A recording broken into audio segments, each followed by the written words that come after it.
O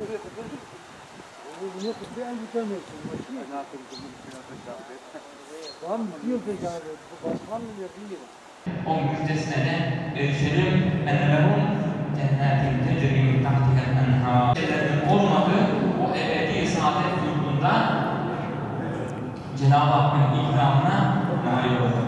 Değerli kardeşlerim, sevgili Peygamberimiz Hz. Muhammed Aleyhisselatü Vesselam bir hadis-i şeriflerinde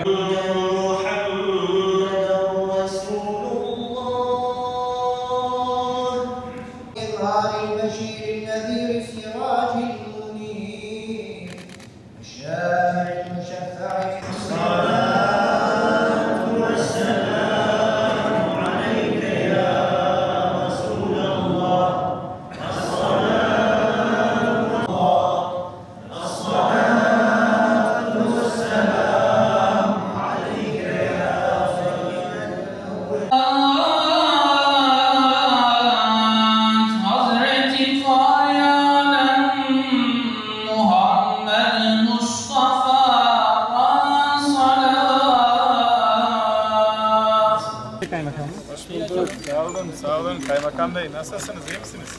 Sayın Kaymakamım. Allah kolaylık versin. Allah kolaylık versin. Her zaman dua ediyoruz. Selamun aleyküm. Aleykümselam. Hoş bulduk. Hacı abi nasılsın? İyi misin? Allah iyilik versin. Allah iyilik versin. Cenab-ı Hak yardımcınız olsun. Duyuyoruz böyle hayır, hasenat, güzel Kur'an kursları, camiler. Allah daha çok versin. Daha çok versin. Çok teşekkür ederim. Maşallah. Çok teşekkür ederim. Allah iyilik versin.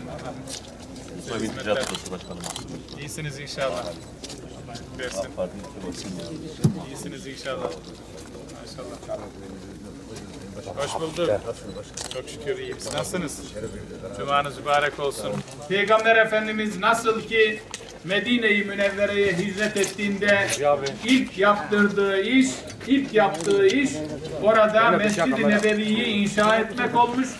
Sonra da Mescid-i Nebevi'nin içinde suffeyi yani mektebi yapmış.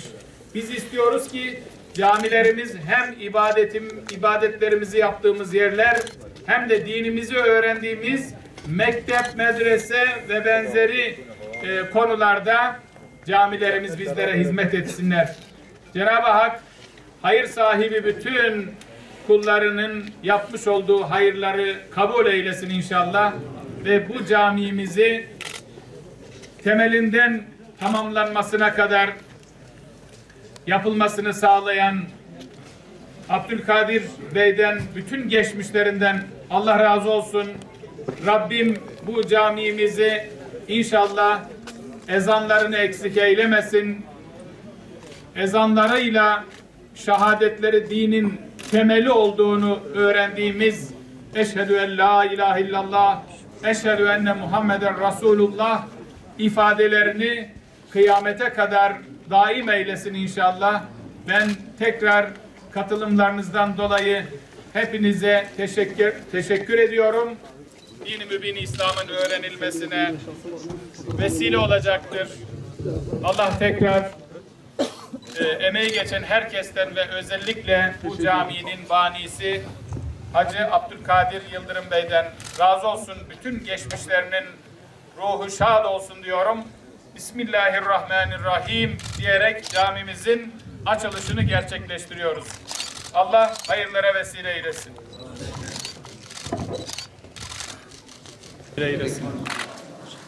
Evet.